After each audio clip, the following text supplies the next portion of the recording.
Damas y caballeros, bienvenidos a una edición más de Frecuencia Paranormal. Qué gusto es el mío poder compartir con ustedes los fenómenos paranormales y las teorías conspirativas que sabemos existen, pero que nadie se atreve a discutir.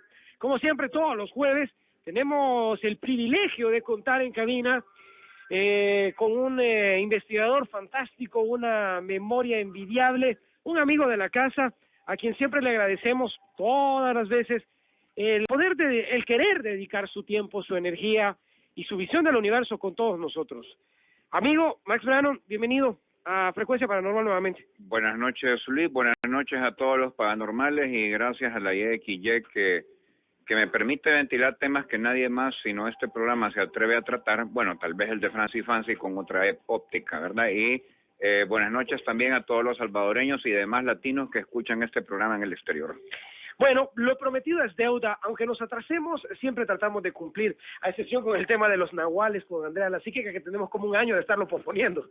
Pero ya se lo pidieron a ella, ¿no? Sí, claro. Sí, es que ella es la experta en eso, ¿no? Sí, fíjate que con ese nos hemos tardado, pero ya lo agendamos, creo que es dentro de 15 días que vamos a tener el tema de los nahuales.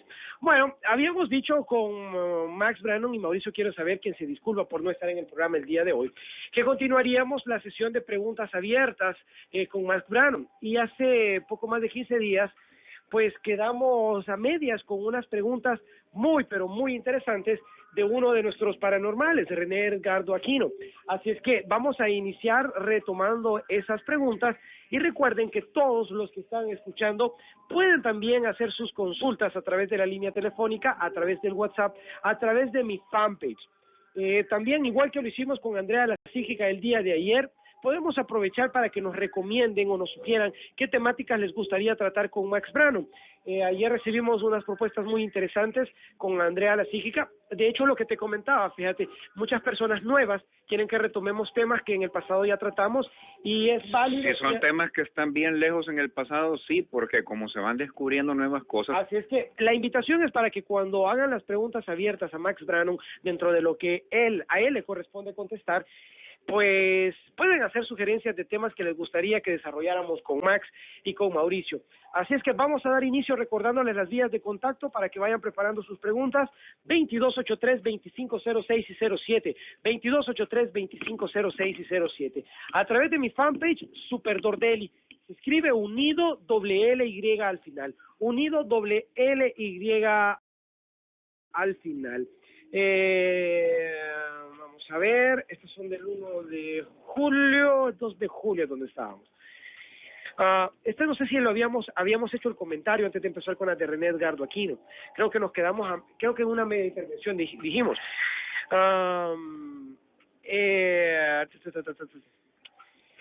Que para muchos cristianos y evangélicos los ovnis y los extraterrestres son demonios. ¿Por qué será que de alguna manera la iglesia intenta satanizar un fenómeno de evolución de vida que es parte misma de la naturaleza en todo el universo? Bueno, no nos consta que sea parte mismo de la naturaleza en todo el universo, es decir... Bueno, en muchas partes del universo donde podría darse la vida como se dio acá. Porque el hecho de que la vida podía evolucionar, en otras palabras, si lo querés poner en cristiano, el hecho de que Dios podía crear de una manera gradual y no instantánea es algo que solo se supo hasta Darwin. Entonces, previo a eso, la óptica que existía entre las religiones judeo-semíticas, de las cuales el cristianismo solo es una, porque también está el judaísmo, está el islam, y en esas tres hay que considerar toda su amplísima variedad de sectas de cada una, que cubren más de la mitad de los fieles creyentes de la humanidad, y en el pasado medieval de la humanidad no era más de la mitad, era como el 80% de los creyentes en todas las naciones civilizadas. La única manera que veían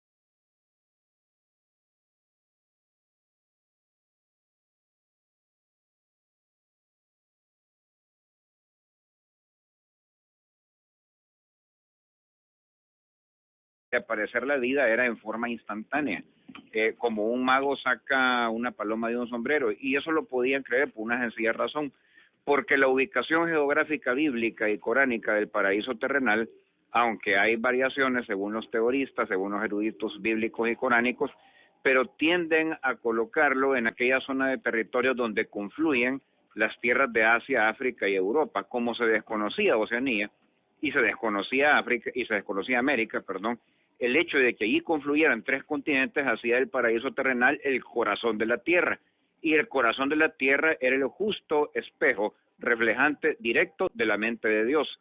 Entonces se podía pensar que Dios materializara, si vos querés, clonizara su esencia o la nanotecnologizara con materiales biológicos en un paraíso que era como una antena de plato receptora de su voluntad, pero que estaba aquí.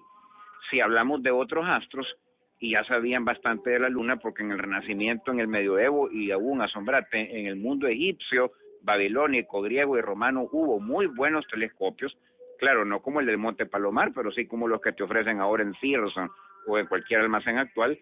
Sabían perfectamente que la luna era un mundo pelado, algo como el desierto del Sahara, y por el color de lo que se veía por los lentes, pues inferían ellos que helado.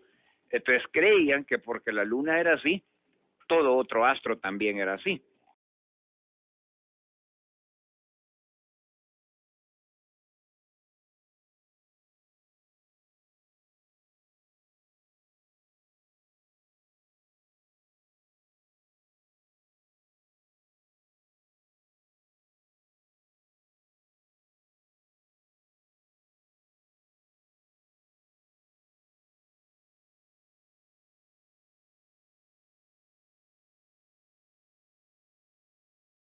Entonces, no pudiendo surgir vida en esos otros astros que suponían similares a la luna, excepción hecha del Sol y las estrellas, que sí ya sabían que eran otros soles, pero que no les podían asignar generar vida porque los imaginaban exactamente como lo que han resultado siendo, unos verdaderos infiernos, solo que creían que de carbón, pues no de helio, pero sí sabían que era de alguna manera fuego lo que emanaba de ahí. Pues decían ellos, si sin embargo se dan estas apariciones, estos seres espectrales, estas cosas que chupan gente, etcétera, y no han podido venir de otros mundos, ¿de dónde pueden haber venido? Solamente del interior de la tierra. Y no olvidemos que aunque la Biblia no dice en ninguna parte dónde está el infierno, pero sí forma parte de las tradiciones religiosas populares del Islam, del judaísmo, del cristianismo, que el infierno está bajo tierra. Entonces, porque le tenían que asignar algún origen a esas manifestaciones de vida.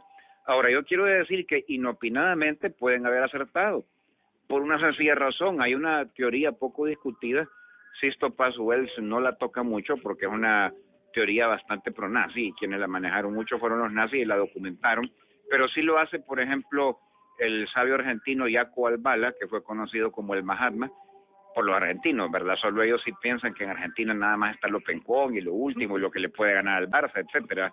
Entonces, yo pienso que el Real Madrid, pero está en España. La cosa es de que en esta teoría se puede entrar al interior de la Tierra. Dentro de la Tierra hay un mundo hueco que lo podemos imaginar ya sea como físico, ya sea como el astral de la Tierra, o si quieren ustedes, el alma de la Tierra. Y según las teorías nazis, los derrotados de todas las grandes confrontaciones de la humanidad que representaban un bando marcial y una iniciación marcial, vaya, no solo ellos, sino que tiempo atrás los troyanos, por ejemplo, han ido a dar al interior de la Tierra. Y en el interior de la Tierra han seguido una evolución tecnológica que no se ha visto sacudida por los cataclismos del exterior, y podrían, por lo tanto, y lo sostienen muchos neonazis actuales, algunos de los cuales muy sabios y muy eruditos, como el señor Miguel Serrano, ya difunto en Chile, que los ovnis proceden del interior de la Tierra. Con esto no te digo que sean diablos, pero lo que te refiero es que sí vienen del interior de la Tierra para algunos. Solo valga el comercial. Como que de alguna manera muy sutil nos están restregando esa teoría en la nueva versión de Idle Sky, en la segunda, donde efectivamente ves que están viviendo en la tierra interna, en este caso los nazis. El último presidente de Estados Unidos, que supuestamente es una mujer, después de la gran catástrofe se va a la no, tierra interna. No, he confundido entre dos películas de nazi ficción. Iron Sky, en donde los nazis reinvaden la tierra procedentes del lado oscuro pero de la luna. La segunda, Iron Sky 2, en el trailer lo que yo puedo ver es que el último presidente de Estados Unidos es una mujer, y cuando se da una catástrofe donde ya ni modo, se despingó la Tierra, se despingó Estados Unidos, Sí. ella se va a la Tierra interna y ¿sabes quién la recibe? Hitler en un dinosaurio. Ah, sí, me la contó un amigo mío que es mago oscuro, que está esa estupidez. Es comedia, pues, ¿verdad? Mm, ¿vas a decir algo por el micrófono ahí, de algún comunicado? Bueno, lo que quiero decir a la gente joven que esté escuchando esto en la calle y que puede estar comprando Iron Sky 1, 2, supongo que va a haber otras secuelas, 3, 4, etcétera, es que de ninguna manera representan documentales ni cosas que estén debidamente sustanciadas en la realidad. Son como comedia ficción basadas, eso sí, tienen un cierto fundamento lejano en los mitos nazis y prenazis que generó la sociedad teosófica y que se manejaron mucho en toda la Europa central desde como 1860 hasta los años del conflicto hitleriano. Ahora alguien podrá decir que son mitos totalmente irracionales, que no tienen una sola mota de pringa de prueba de verdad, y yo podría estar de acuerdo con esta persona, excepto por una cosa.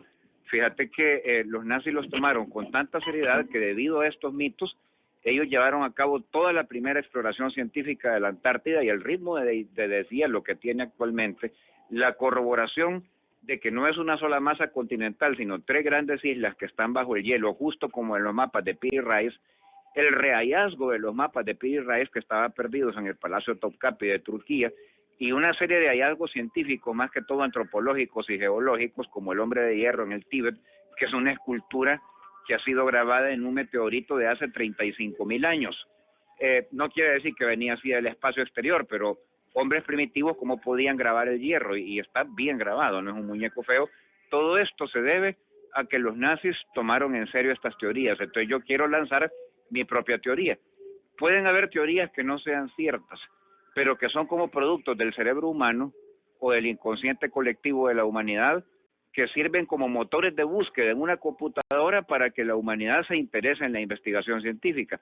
Un ejemplo actual podría ser que a la postre nos terminemos enterando que no hay extraterrestres, que nunca hubo extraterrestres, excepto tal vez formas de vida primitivas como microbios o en el interior de los mares de etano y metano que ya se han localizado en varios satélites de Júpiter y Plutón y Saturno, pequeñas cositas como esponjas y todo. Pero el mito de los extraterrestres y las huellas aún extrañamente físicas que ha dejado entre nosotros ha servido para estarle dando el combustible de los presupuestos de los gobiernos y actualmente de las corporaciones comerciales privadas a la investigación astronáutica. Sin mitos no hay grandes exploraciones. Recordemos que Colón vino a descubrir América precisamente porque estaba la curiosidad entre todos los cartógrafos de su época y épocas previas de saber de dónde venían los restos de animales tropicales que ellos no conocían, de maderos semifosilizados por el mar que ellos no conocían, a qué tierras correspondían ciertos mapas antiguos de griegos y romanos que eran tierras que ellos nunca habían visitado. Claro, en su imaginación poblaron esas tierras de gigantes y dragones, pero aunque no había gigantes ni dragones, descubrieron América. Ok, Max, excelente. Recuerden que hoy tenemos preguntas abiertas con Max Brano, periodista investigador. Aprovechen a este genio, aprovechen este cerebro, aprovechen que Max dedica su tiempo y su energía a compartir su visión del universo con todos nosotros, y esto nos permite, por lo menos, despertar la curiosidad de investigar y no creernos todo lo que encontramos en Internet. ¿Qué estás escuchando a esta hora de la noche? Transmitiendo para toda la galaxia, más allá del tiempo, más allá de la quinta dimensión. Estás escuchando a Luis Ordelli en Frecuencia Paranormal por XY. Las calaveras de cristal son para los teóricos, vehículos interdimensionales, módulos de sanación, visores de nuestro pasado extraterrestre y de nuestro futuro galáctico, potenciadores de los poderes ocultos e incluso escudos energéticos. Frecuencia Paranormal de YXY pone en tus manos la posibilidad de descubrir el poder oculto del cuarzo, material que da vida a estas misteriosas calaveras de cristal. Cortesía de Andrea la Psíquica, tú podrías ser el poseedor de uno de estos supercristales y experimentar así el poder dentro del cuarzo y acceder a la energía que conecta las misteriosas calaveras de cristal. Para citas 7232-8756. No te pierdas Frecuencia Paranormal, martes, miércoles y jueves de 6 a 7 de la noche. Y descubre que la realidad de la puyazón total va más allá de la ilusión. No te compliques.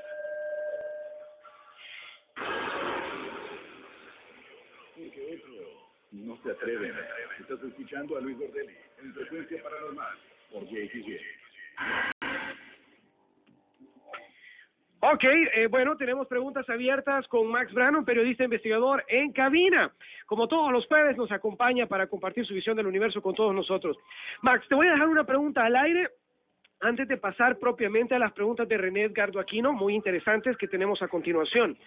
La pregunta que te dejo en el aire, que era una de las que que planteaba yo en el programa hace 15 días, tenía que ver con las fotografías que de repente la NASA nos presenta. Las fotografías de la Luna normalmente son en escalas de grises y las que son a colores siempre vemos una superficie de un color el mismo. Cuando llega el rover chino a la Luna, nos envía fotografías que son totalmente diferentes a las que la NASA nos envió. Anaranjada y amarillenta, un poco más tirando lo de Marte. Sí, y fíjate que me llamó la atención cuando vi... Es porque es chino. Entonces todo lo ve amarillo. Fíjate que me llamó la atención un reportaje que vi de la conspiración de las piedras lunares, de cuántas piedras lunares supuestamente se trajeron de la Luna, cuántas se regalaron y cuántas se habían perdido. Lo que me llamó la atención es ver que las fotografías de las piedras lunares eran de las mismas tonalidades de colores que las fotografías de la superficie lunar del rover chino. Nada que ver con el rover americano de las fotografías de la NASA en todos los lugares que habían ido. Entonces, mi pregunta que te dejo en el aire es, ¿será que hay alguna especie de conspiración interna? Porque de repente la sonda Rosetta, que ya está saliendo del sistema solar, nos ha traído fotografías a color de algunos de los planetas más lejanos del sistema solar y de algunas de sus lunas. Sin embargo, todavía cuando van a explorar un satélite, cuando envían una sonda a la Luna, nos siguen enviando fotografías, a veces de 1.3 megapíxeles, y en blanco y negro. Entonces quisiera saber tu opinión, si habrá o no habrá, qué posibilidad habrá de una teoría conspirativa detrás de todo esto. Max, tus comentarios con respecto a eso que te planteaba. Sí, miren, no olvidemos una cosa, los módulos gringos estuvieron llegando a la Luna, si es que llegaron, ya ustedes habrán escuchado de programas míos previos, y yo sí soy de los que sostiene que el desembarco lunar de 1969 no fue real.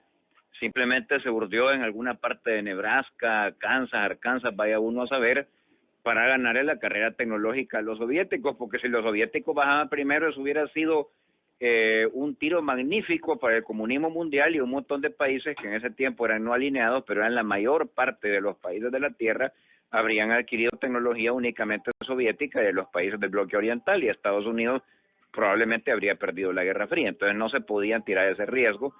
Así que aprovechando que manejaban la única cadena mundial de cines en el mundo y televisoras y las agencias de prensa y todo, los soviéticos solamente tenían TASS, que nada más la leían ellos, y en Yugoslavia ni siquiera era muy leída en los países ocupados de Europa Oriental por rechazo a la prensa soviética, pues no pudieron contestar y armaron este drama. Pero eso no quiere decir que ya con más calma, y una vez que hicieron a Moscú clavar pico y aceptar por default, es decir, cosa curiosa, los soviéticos nunca dijeron ellos llegaron, ni enviaron una felicitación, simplemente guardaron silencio y no dijeron nada, lo que es como que los dejó a ellos pensando, esto no puede ser tan real. Pero una vez habían logrado ese gol mediático, los otros desembarcos, los que se dieron hasta el año 78, y estamos hablando de más de una docena, sí fueron reales. Por una sencilla razón, si no la Academia de Ciencias Soviéticas, la empresa estatal Soyuz, que todavía existe, pero ya no es estatal, ahora es de capital mixto, que enviaba los cohetes y los satélites soviéticos y del bloque oriental al espacio exterior, en cierto momento hubiera dicho, esto es paja. Si ellos también tenían radiotelescopios, telescopios ópticos, etcétera, de modo que solo el primer desembarco lo armaron de paquete para consumo público, los demás fueron reales. Pero lo que quiero que reparen es esto, del 69 al 78, todas las formas de fotografía electrónicas u ópticas que existían en la tecnología que manejaba la NASA y los medios que podían recibir sus imágenes en televisión, ninguna era de pixelaje, no existía eso, porque todas las fotos y también las filmaciones se tomaban por medios ópticos, inclusive las que fueron tomadas en la Luna fueron tomadas por cámaras ópticas, no de computadora, incorporadas a los módulos o que eran portadas por los astronautas en sus trajes. Y la resolución de imagen en las pantallas del centro de control de Houston, del de Florida, de de las cadenas norteamericanas de televisión que retransmitían, etcétera, era por barrido láser. Pero esto del ojo de mosca microscópico, que es en lo que consiste el pixelaje, no existía.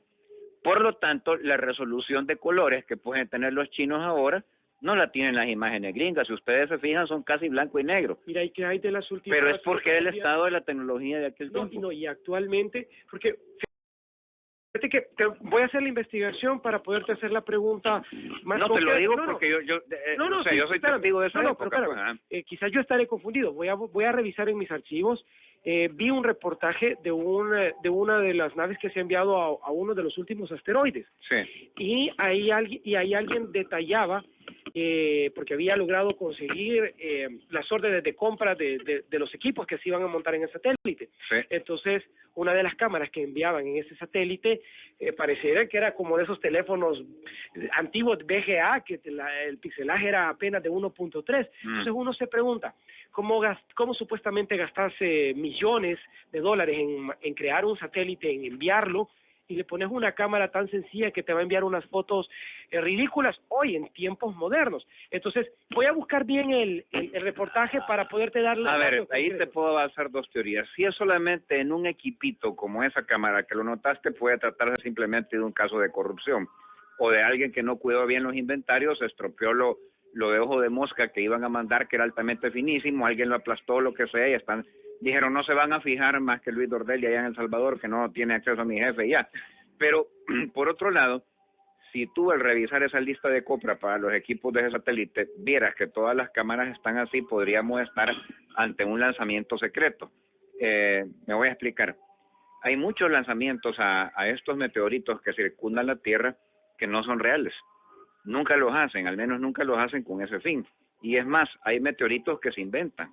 O sea, y es bien fácil de hacer porque ni nombre tienen esos meteoros, te ponen el LS1 404.000.54, está a punto de impactar la Tierra, te crean una gran psicosis apocalíptica de Internet. La gente se enfoca en ese meteorito que sí existe y es real, porque si entras a página web de la ESA, que es la agencia europea, o la japonesa, etcétera, te lo han detectado también. Y mientras tanto ellos hacen su lanzamiento. Dicen que es para investigar ese meteoro, pero no lo hacen, porque ya saben que las agencias espaciales aliadas de países que también son de la OTAN, o de Japón, que no es de la OTAN, pero también es aliado de ellos, lo va a hacer, y que por lo tanto el meteorito va a ser investigado. No, ellos lanzan su satélite para estar investigando a China, claro, sí, a Israel, a Arabia Saudita, etcétera. Entonces, para fotografiar la Tierra, dispénsame, no hace falta equipos tan finos porque el viaje es ahí nomás. Ahora, fíjate que me llama la atención lo que dices. Me voy a ir a la pausa y regresamos con las preguntas de René Edgardo Aquino, porque no las vamos a dejar en blanco otra vez. Varias veces le he posteado a nuestra audiencia en mi fanpage cómo ha avanzado la tecnología de efectos especiales, el blue screen y el green screen, la pantalla azul y la pantalla verde, y cómo de repente tú puedes ver que están filmando una película, una serie de televisión en algún lugar, en Nueva York, en San Francisco, etcétera, cuando en realidad no es eso. De repente te pueden filmar que están en la Casa Blanca y lo único que estás viendo es una pantalla verde. Es decir, llega un momento donde te pueden presentar incluso noticias falsas de guerras, explosiones o de incluso de asesinatos que no son ciertos. De hecho, ya hicieron un experimento social que fue además un gran éxito mediático y comercial con eso hace unos 13 años. En el 2002, 2003 o 2004 fue una película que la trajeron aquí, que no mucha gente fue a verla porque, como en el caso de Alexandra, es de esas que hay que pensar un poquito, cosa que a nuestra gente no le gusta hacer, paga por no pensar, que es lo que nos da audiencia a nosotros para que pensemos por ellos, y que se llamaba Tailing the Dog, que lo podrías traducir como la cola delante del perro, y aquí le pusieron un nombre mucho más comercial que no recuerdo cuál era. Pero el caso es que había un presidente norteamericano que se había metido en un gran problema porque un hijo de él había algo así como que había asaltado en un baño a una secretaria y la había violado y no sé qué, y entonces había que tapar eso, y le dijo su secretario de prensa que bueno, ahí estuvo una gran conspiración, pero parte de la conspiración él le dice, mire, nada galvaniza más a la nación en otra dirección que no sea la Casa Blanca que entremos en guerra con un enemigo detestable, maldito, no occidental y que sea de una raza no blanca. Probablemente el asesor era Donald Trump, pero bueno, en fin. La cosa es que se inventa, sabiendo la proverbial ignorancia geográfica del pueblo norteamericano, que últimamente estamos viendo que alcanza a sus millonarios también, se inventan un país de Indochina que no existe. Le ponen Burmania. Burmania no existe, existe Bután y existe Birmania, pero hicieron una contracción de los dos nombres y se inventa que una guerrilla comunista maldita ha aterrizado ahí desde China, de un gobierno en el exilio, te arman todo un pedazo de la historia, cosa que en aquel tiempo era precursor de Wikipedia, porque en Wikipedia puedes poner biografías falsas y hasta el rato. Sí. Bueno, han habido senadores y gobernadores de varios países que han protestado por eso, porque les inventan cosas.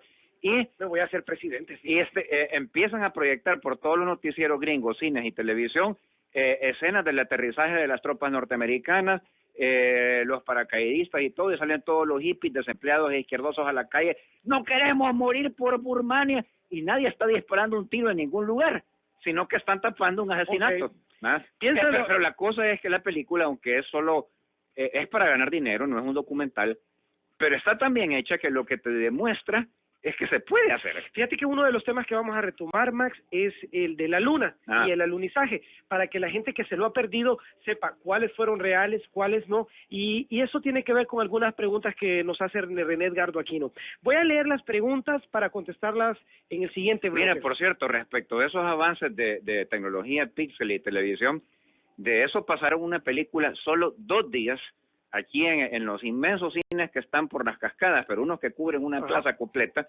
No recuerdo el nombre. Yo conseguí unos pases súper especiales, gracias, y se lo agradezco mucho a Víctor GLU, donde quiera que me esté escuchando, que era de un par de locos que se entrevistaban con el dictador de Corea del Norte. Sí. Que Barack Obama terminó haciendo y su gobierno que la censuraran la película como por 1 año porque no habían pedido permiso para no, y que además que habían sufrido un ataque cibernético. Exacto. Y no sé cuánto, pero fíjate que era tan hechiza esa noticia de que habían sufrido un ataque cibernético de Corea del Norte que ya la habían dado cuando la película se exhibió aquí.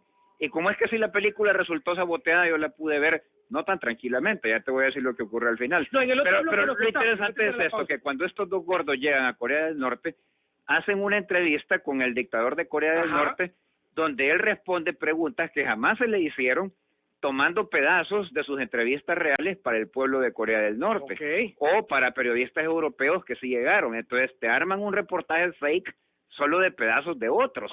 Y eso lo puede saber uno porque en los créditos al final sí agradecen a todos aquellos de los cuales le dieron material. Pero la cosa fue tan real, tan absolutamente realista, que generó la reacción hostil de hasta lanzar un misil por parte de Corea del Norte. Solo te quiero decir el epílogo.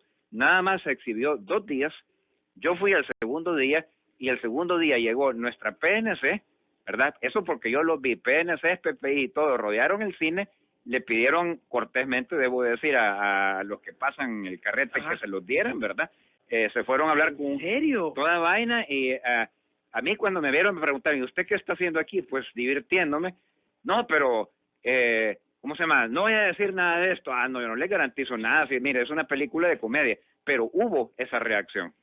O sea que hasta los gobiernos se fueron en la chicahuita, como decimos, debido a esa... Sí, porque hubo un desfase, es decir, la noticia en las agencias de prensa mundiales de que Corea del Norte había atacado cibernéticamente, la dieron antes de que hubieran dado contraorden de exhibir la película en un montón de salas de cine. Entonces yo leí pequeñas noticias, por ejemplo, de Telam, que en Argentina también se había exhibido, igual que aquí, solo 24, 48 horas, y después llegó la policía a recogerla. ¡Qué loco, men! Bueno, si a ustedes les gusta todas las teorías conspirativas y los fenómenos paranormales, no se pueden perder Frecuencia Paranormal, martes, miércoles y jueves, 7 de la noche, después de los grandes de Europa. Nota breve, así te puedes inventar 6 millones de judíos muertos también.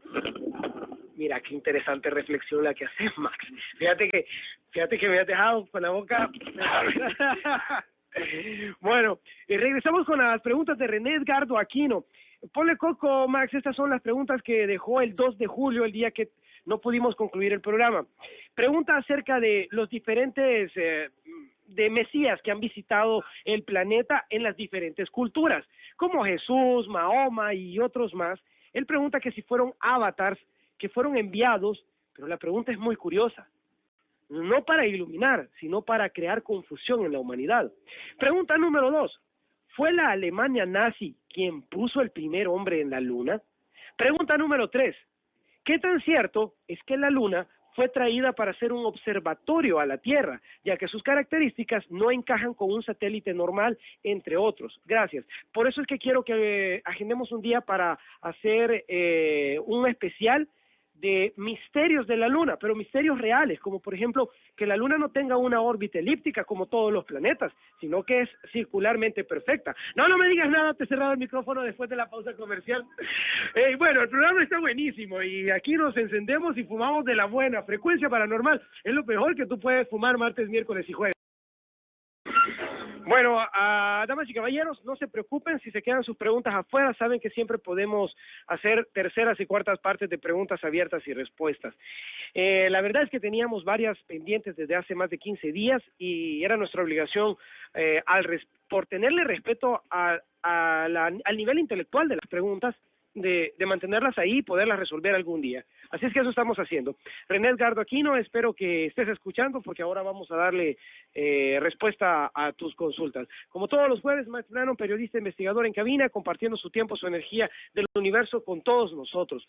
Vamos con la primera de las 3 preguntas que nos hacía René Edgardo Aquino. Es la siguiente para los que recién nos sintonizan. René nos planteaba una teoría inversa, que si Jesús, Mahoma y todos estos grandes profetas que han pisado este planeta del sistema solar, pudieron haber sido avatars que en lugar de supuestamente venir a iluminar a la humanidad, hayan sido enviados para establecer confusión en la humanidad. Bueno, como tenemos poco tiempo, no voy a decir todo lo que sea al respecto, sino que voy a emplear una táctica que utilizan mucho los abogados y que se llama reducción al absurdo. La reducción al absurdo consiste en ponerse en el plan de que la pregunta que él hace es una afirmación y además que es una afirmación cierta. Es decir, sí, estos mesías, más que todo del Medio Oriente, porque noto que solo menciona a Jesús, Mahoma y Moisés, etcétera. Y Moisés, pero se nota que no estaba pensando, por ejemplo, en Krishna, Buda o de otras culturas que no sean las forjadoras de la occidental. No puede ser más bien que existe un cierto tipo de enviados o mutantes del pensamiento místico del planeta, pongamos Krishna, Buda, Quetzalcóatl, Lao Tzu, Confucio, etcétera, cuyas líneas de enseñanza son contemplativas, introspectivas y lo que se pretende es generar un determinado tipo de individuo, porque la persona que se dedica a estos ascetismos, yogas, meditaciones o como lo quiera llamar, pues es una persona que tiene que tener su vida en parte resuelta, por lo menos en lo más básico, y si no, que está dispuesta a correr el riesgo de vivir en la calle o en una cueva y confiando únicamente en la mano de Dios. En otras palabras, son líneas de iniciación que han tenido éxito porque la cantidad de iluminados que han producido, incluso en tiempos recientes como un Sai Baba, es increíble, pero no iban orientadas a sociedades, no iban orientadas a pueblos, sino solamente a individuos. Cuando tú agarras revistas de yoga, por ejemplo, o Nature en Estados Unidos, y te pones a ver quién practica estas disciplinas clavado, prácticamente solo es el que se dedica a ellos para cuestiones cinematográficas o televisadas y por lo tanto le da en paleta. Ya no es como en los tiempos antiguos que puedes vivir de un macizo de guineos y un poco de agua que te llevara desinfectada a alguien del pueblo, ¿verdad? Entonces, como no sirven para organizar pueblos, ¿qué es lo que sí sirve para organizar pueblos? El conflicto. Nada organiza mejor a los pueblos que una buena guerra. Y si es prolongada, qué mejor. Lo podemos ver en la historia reciente de Europa, cuando quedan consolidadas en su lugar actual en el mapa la mayor parte de las naciones europeas después de la guerra napoleónica y precisamente a consecuencia de las guerras napoleónicas. Y previo a eso, las naciones más antiguas, pues a raíz de las guerras de religión al Renacimiento. Y previo a eso, las todavía más antiguas naciones de Europa, que fueron los imperios griego y romano, ¿de qué venían? De la guerra. Entonces hace falta alguien que agite el caldero de brujas, de la humanidad me refiero, ¿verdad?, para que en su interior se formen situaciones que te puedan consolidar rápidamente generaciones de genios, héroes, sabios, patriotas y santos. Y eso no te lo va a dar la paz. Bueno, en algunas ocasiones lo ha hecho, como en la Grecia clásica, en Atenas, ¿verdad?, o en el Tíbet, pero es una paz débil, que un soplo del destino de la historia, o si vos querés de Dios, basta para botarla. El ejemplo lo vemos en el caso del Tíbet. Era un lugar que tenía 900 años, y estoy hablando de 1.275.000 kilómetros cuadrados del Tíbet original, no esta cosita que te presenta como Tíbet ahora los chinos, que ya lo partieron y lo separaron todo para tener a unas tribus separadas de otras y te llevan turistas solo a la parte que ellos controlan mejor, ¿no? El Tíbet original era 1.275.000 kilómetros cuadrados, controlados a pura meditación y religión. Y tanques en 1949 y en 6 meses los habían aplastado a todos. ¿Por qué? Porque si te pasas toda la vida y siglos viéndote el ombligo, aunque eso te haga florecer el chakra que se ubica ahí, pero te va a hacer un fideo frente a las normas de la naturaleza. Entonces, hace falta escuelas del norte y escuelas del sur, escuelas solares y escuelas lunares. Hace falta mesías, avatares, que te endurezcan, que te formen un buen ciudadano, que te creen sociedades manejables donde ya no exista multiplicidad de dioses, ni sacrificio humano, ni esclavitud, aunque a la postre y al final no exista Dios, o sea una madre, o sea una especie de espíritu femenino, o una energía difusa en la naturaleza, pero hace falta religiones cuyo papel es organizar naciones, y hace falta religiones cuyo papel es organizar individuos. Entonces, lógicamente, el estilo de cada avatar va a ser muy diferente.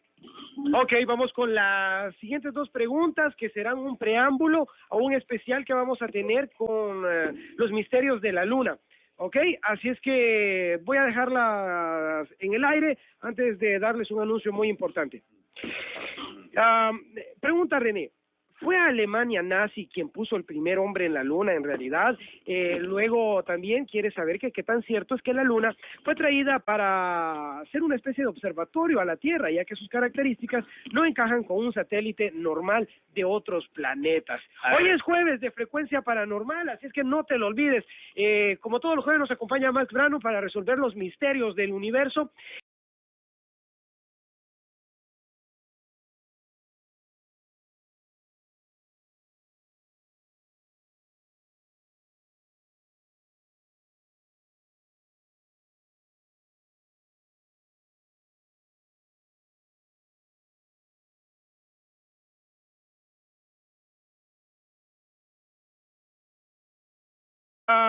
Pregunta René. ¿Fue Alemania nazi quien puso el primer hombre en la luna en realidad? Luego también quiere saber que qué tan cierto es que la luna fue traída para ser una especie de observatorio a la Tierra, ya que sus características no encajan con un satélite normal de otros planetas. Hoy es jueves de Frecuencia Paranormal, así es que no te lo olvides. Como todos los jueves nos acompaña Max Brano para resolver los misterios del universo, y también todos los jueves son jueves de amigos. Por todo lo que te toca hacer la semana, Pilsener te invita a que disfrutes con tus cheros de un día para solo ser amigos. Disfruta de las mejores promociones en tu bar favorito. Pilsener, así nos gusta, sabor incomparable. Y como los jueves son para pasar con tus amigos, disfruta en Beer House de un plato de bocas al pedir el balde. Pilsener, así nos gusta, sabor incomparable.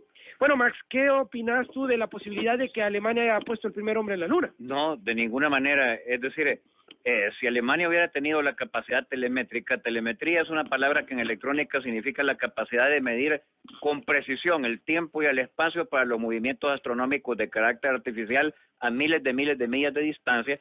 Pues mira, ¿no te parece que hubiera sido más práctico poner bombas atómicas voladoras B1 o B2 en Washington, Nueva York y ganar la guerra, ¿verdad? Eso por un lado. Pero luego, por otro, hay un logro tecnológico que no tenía Alemania y que también fue determinante para que los rusos no fueran los primeros en desembarcar en la luna, que hubieran gozado de más tiempo, les hubieran comido los gringos el mandado, solo que no en el 69, sino que en los años 70, y es que el traje astronáutico no estaba diseñado durante la Segunda Guerra Mundial. El traje astronáutico es un desarrollo plus de los trajes de buzo ya acuanáuticos, o sea, los que se salen de este tipo de traje de buzo de los años 20 y 30, tipo el muñeco de Michelin, todo inflado y que parece de ballena, y que ya se ajustan al cuerpo, ¿verdad? Entonces, simplemente haciendo experimentos con otros materiales y ajustándolos a las condiciones que esperaban en el espacio exterior, los científicos gringos, ayudados, hay que decir, por científicos judíos de Israel y británicos, terminaron desarrollando el traje espacial. Pero hasta que no se tuvo el traje espacial de desembarco, que es inclusive mucho más resistente y diferente que el que puedes andar en una cápsula, no se podía bajar en la luna. Esos son mitos de Internet. Entonces yo le pido a René Edgardo que aprenda a distinguir las secciones de video a las que entra en Internet. Unas son de pajeros, otras son de comedia y otras son documentales muy reales. La tercera pregunta es era... con la que nos vamos a quedar y va a ser un preámbulo para ese programa que ya diremos cuándo. Analizaremos si el próximo jueves hacemos más preguntas o respuestas o si el próximo jueves nos metemos a esto.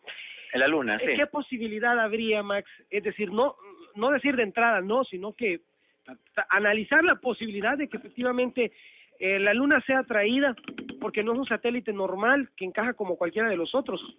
A ver, no es el único. Él dice eso por un reportaje que sacó la revista Año Cero hace como 5 meses, pero que obedece a un libro que salió al respecto, por cierto, muy bien documentado en el aspecto académico y científico. Ahorita olvido el nombre del libro, pero el reportaje que yo lo leí, que es vasto, es con más de 25 páginas, lo que se termina probando es que en la Luna convergen más de 16 medidas geométricas y astronómicas que no podían haber sido de otra manera. Si querías, por ejemplo, tener en la Tierra un clima de 4 estaciones, mareas, desarrollo de la vida vertebrada, desarrollo de la vida no vertebrada y un montón. O sea, hay una ingeniería detrás, podría existir. Una ingeniería planetaria. Ahora, yo lo que quiero decir es que actualmente ya los científicos terrestres, hablando por ejemplo de la futura colonización de la Luna y de la de Marte, ya te hablan de ingeniería planetaria. Entonces, y eso que nosotros somos una civilización siglo XXI cuyas navecitas todavía se desplazan a puro petróleo modificado, porque eso, y helio, que eso es el combustible de las naves, ¿verdad? Ahora imaginemos una civilización que nos lleve 10.000 años de ventaja en avance tecnológico. ¿Te podría posicionar un planeta pequeño como la Luna? ¿Cómo? ¿De qué manera? Muy sencillo. Dijeron, vaya, esa Tierra tiene hidrógeno, nitrógeno, todos los comburentes y combustibles y carburantes que hacen falta para generar vida, pero nunca va a pasar de pequeños microbios si no tiene mareas, si no tiene mares separados, deriva continental y un régimen de 4 estaciones en los 2 casquetes polares y la zona circunvecina. ¿Cómo lograr esto? Con una masa esferoidal de este tamaño y de tal y tal densidad. ¿Dónde hay una? Ya en aquel sistema solar y no sirve para nada porque es un meteorito que anda dando vueltas ahí loco. Ok, llevémoslo ahí a través de un agujero negro. Si una vez que has abierto un agujero negro, por donde pasa una nave individual, puede pasar una nave madre y te puede pasar una luna también. Es el mismo principio. Si ya tenés la tecnología para abrir y cerrar agujeros negros, o como dice Sixto Paz Wells, cosa en la cual, por cierto, sí lo acompaña Stephen Hawking. Bueno, seguro estoy que Stephen Hawking no sabe quién es Sixto Paz Wells, pero lo que te quiero decir es que dice lo mismo, pues no dice, no es cierto. Hay una red en el universo de agujeros negros y supercuerdas que serían como los corredores espaciotemporales que los conectan, que se mantienen siendo la misma siempre, como las corrientes en el mar de la Tierra. Esto solo es de meterte en la corriente y por ahí puedes pasar cualquier cosa. Max, gracias por compartir tu tiempo, tu energía y tu visión del universo con nosotros. Durante la semana vamos a ver si el otro jueves o nos metemos al tema de la Luna o contestamos más preguntas y respuestas. Sí, yo quise, ahora, para hacer un especial sobre la Luna, te recuerda que... Varios especiales. Que te recuerdo que el especial se caracteriza porque es grabado en un día, o sea, no de noche, y no admite preguntas y respuestas, porque si no, no se agota el tema. Bueno, podemos hacerlo de esta manera, hagámoslo en vivo, pero dediquémosle partes. Una donde, donde solo platiquemos nosotros y otra donde la gente pregunte lo que quiera preguntar de la Luna. Bueno, pero entonces yo te diría 3 partes. Primero, ver las teorías conspirativas a favor, segundo, las refutaciones, y en la tercera, todos los aportes de Me parece, nos pondremos de acuerdo. Gracias, Max, por haber venido. Adelante. Adolf Hitler, Sie Heil. Y está bueno celebrar con los amigos con cerveza. Si a usted le gusta eso, pues no se lo voy a quitar yo. Pero todavía sería mejor si meditara un poco esta noche. Y por eso voy a poner a Max a meditar esta noche, porque como lo dije hace un rato, tan fumado está el programa que creo que lo voy a invitar a